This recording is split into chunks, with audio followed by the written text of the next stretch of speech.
Господине Ѓурѓевски, вие сте еден од основачите на ВМРО ДПМНЕ. Многу добро ги познавате состојбите во македонската политика. Последните неколку години веќе, последните 10 па и повеќе години, имаме една ситуација кога Македонија е оставена на 4 политички партии. ВМРО ДПМНЕ, СДСМ, ДУИ и ДПА. Значи се што треба се одлучува помеѓу тие 4 политички партии. Загрозена ли е демократијата во Македонија од овие партии? Дали е загрозена демократијата во Македонија? Апсолутно можем да ја кажем во старт. Да, основите на овој недемократски систем и желбата да се нема демократија за жал е воспоставена од СДСМ.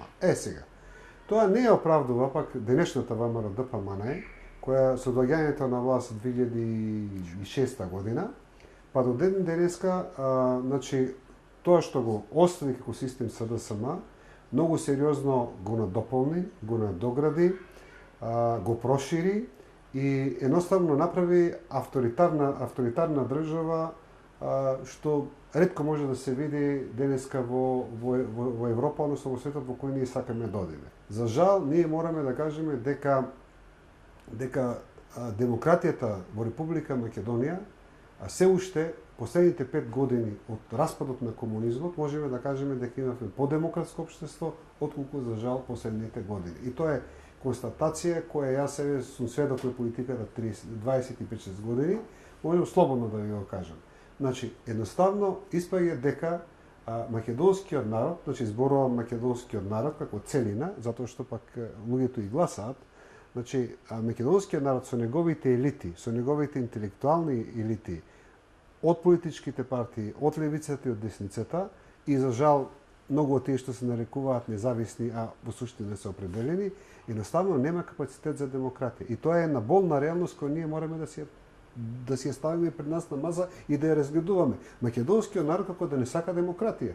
Тоа е прашањето, затоа што ако сака демократија, оваа дефинитивно ќе може да се промени. Имаме ситуација кога политичките партии, главните политички партии во Македонија, 4 вртат милионски суми на своите сметки, а прикажуваат ситуација на само еден вработен во ВМРО ДПМНЕ и не повеќе од 10-12 вработени или 15 во СДСМ. Единствен политичар во Македонија кој настрада за нерегуларно финансирање на кампањата е господинот Бошковски.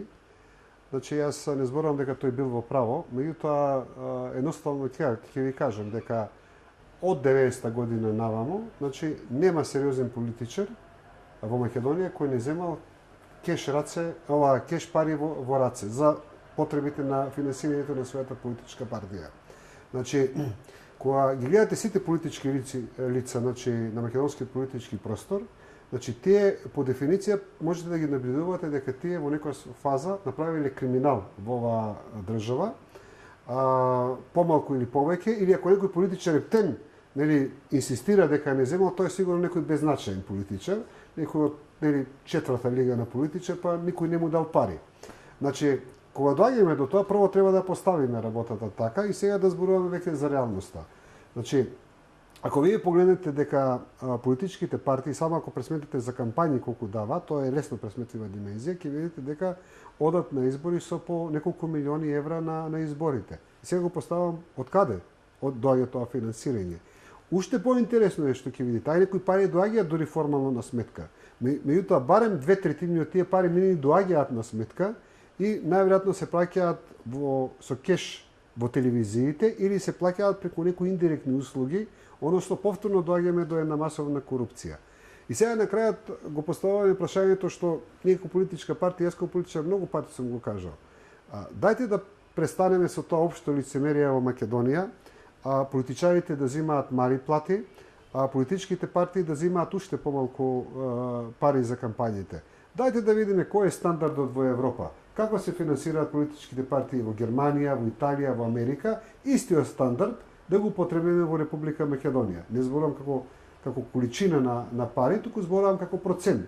Ако во Германија се одделува 1% од буџетот за финансирање или 0,5% за финансирањето на политичките партии во Германија, дајте толку да направиме и во Македонија да се финансира.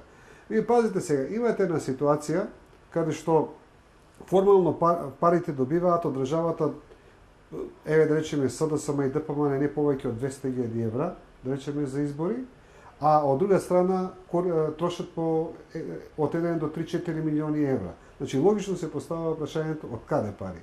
Значи ние директно ги тераме политичарите да бидат подложени на корупција. Значи многу често се врзани тоа со бизнис делки, дел преку републичката власт, дел преку локалната власт и на крајот повторно граѓаните губат. А секогаш кога се отвори прашањето, дајте да го регулираме тоа прашање со едно нормално финансирање на политичките партии, веднаш настанува некоја лицемерна атмосфера, веднаш се јавуваат, па дури само и политичари се јавуваат, не само новинари што се јавуваат или интелектуалци кои се против тоа, туку и сами и многу политичари се јавуваат за да бидат што по-популисти пред сопственото гласачко тело. Во таа насока предначи ВМРО ДПМНЕ, морам да кажам, и секогаш кога се отвори прашањето за поголемо финансирање на политичките партии, тие нели го штитат народот, а од друга страна гледаме какви се бизниси се прават за да се нели финансираат политичките партии. Значи ние мораме јасно да го регулираме тој дел. Значи мораме да кажеме дека според буџетот во Република Македонија е минимално финансирање на политичките партии, ако сакаме да ставиме ред и да не ги тераме политичките лидери и политичките представници да одат во корупција, мораме да направиме на нормално финансирање како што и во сите други држави. А колку според вас чини една кампања на голема партија од калибарот на ВМРО, ДПМНЕ и СДСМ? Па све она што го гледаме, значи големите политички партии мислам дека да речеме како да кажам, оптимална бројка е негде од 2 милиони евра на избори. Значи зборувам за голема политичка партија која пледира да победи. Минимална бројка 2 милиони евра. Доколку може да иде, например, 2 милиони евра, јас имам некои анализи извадени на сметките. Од 2 до 4-5, не знам колку. Мислам дека ДПМНЕ троши и по 5 милиони на избори.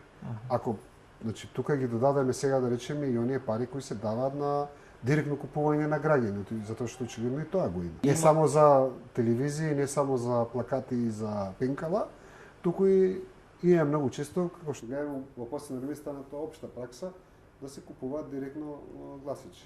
На последните избори ВМРО пријавило дека потрошило за рекламирање на медиум околу 1,5 милиони евра, СДСМ имаше некаде околу 200.000 евра, ДУИ 500.000 и ДП 8.000 евра. Тоа е пријавено во ревизорски извештаи со забелешка дека нерегуларно се пријавени тие пари, барем на ВМРО ДПМНЕ. Па, гледайте, сега значи, ако имате легално 1,5 милиони, видете ги, да речеме, понудите на тие телевизии, да речеме, кои се понудите, што тие истите телевизии ги даде, да речеме, на сите политички партии. Таму има ценовник. И ќе видите дека, предпоставувам на некој кој му е посимпатичен ВМРО ДПМНЕ, на друг СДСМ, ќе видите дека тие цени за зависно од телевизијата барем се 3 пати пониски за одредената телевизија, за одредената партија, затоа што партијата веќе тоа го плаќа на сосема друг начин го платила. Значи, тоа е една голема корупцијска шема, сите се правиме луди во Македонија и тоа функционира 25 години и најверојатно ќе продолжи и во идниот мандат.